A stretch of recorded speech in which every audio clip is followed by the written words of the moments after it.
project manager. Yeah. They are two totally different things. And what you're seeing now, finally, is the days of the business-only PM are starting to go away because places are realizing, you know what? Yeah, no, we do need a PM with a bit of a technical background so they can't get snowed by the 22, 23-year-olds that, They need to be able to call BS on it. Right. So I equate retention to training. We've talked about it a lot. Yeah, professional development. Yeah, absolutely. The path. Yeah. That's something that, you can have that conversation, but people have to realize their strengths and weaknesses and agree that they have something to work on.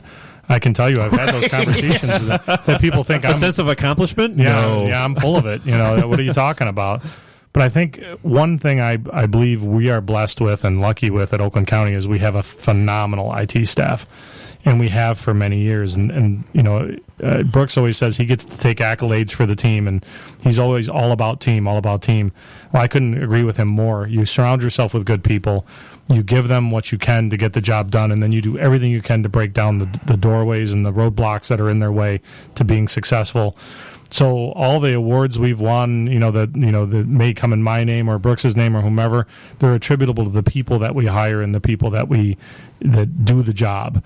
And that's why recruitment and retention is so important to get the right people. Because if you don't, the organization will be fractured, the organization will be messed up, and you will eventually lose your clout with your customers or partners or however you label them.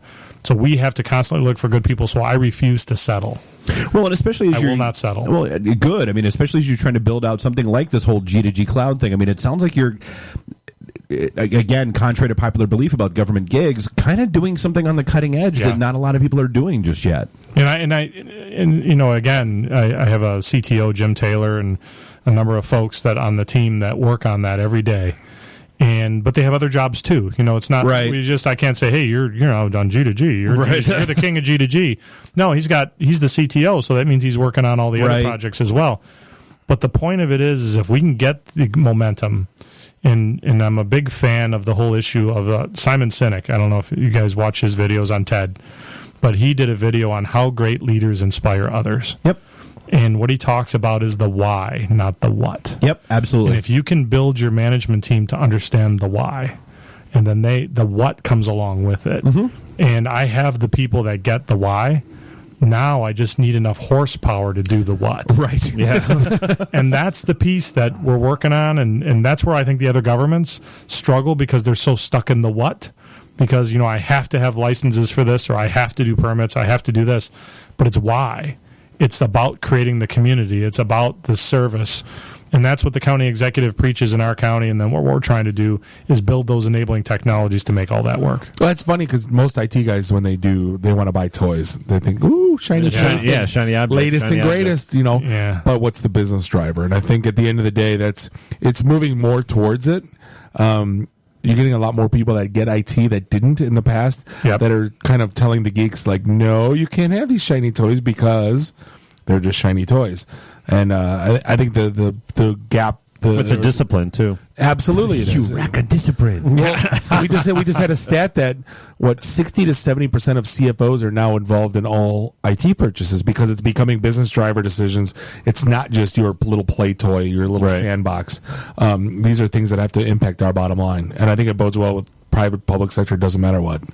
And that why decision, is the most difficult because they have to truly understand the vision and they have to understand the direction that you're heading in, and that takes communications. And it all goes back to if you can't sell the message, then they're not going to believe it. Yeah, but that's the biggest problem. But it's a slippery slope too because the long-term vision. But then you have to make sure that you're not too far ahead of the curve, right? As we talked to before. Well, that's managed risk. Absolutely. And then you balance that.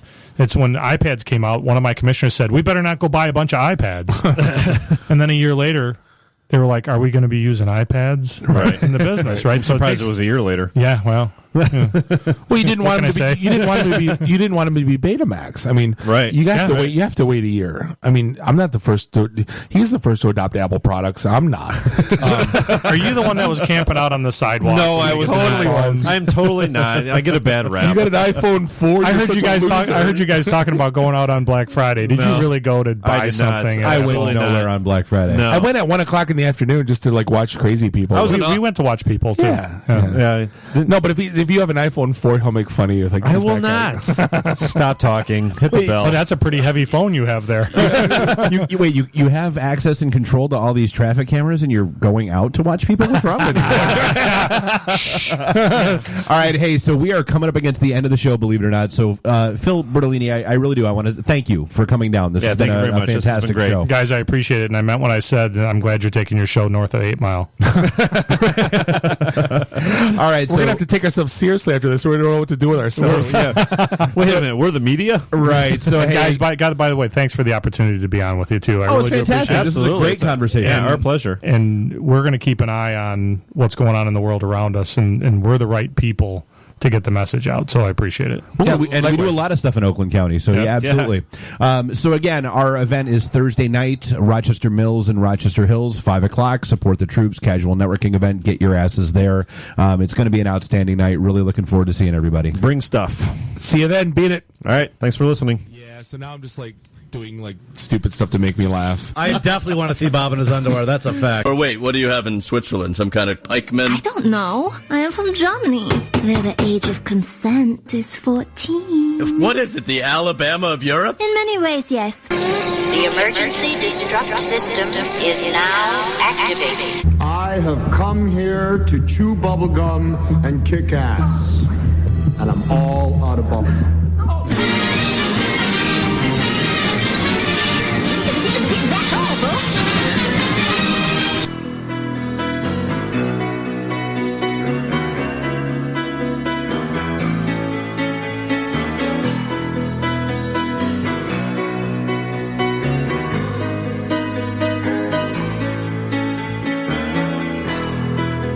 Just a small town girl living in a lonely world. She took the midnight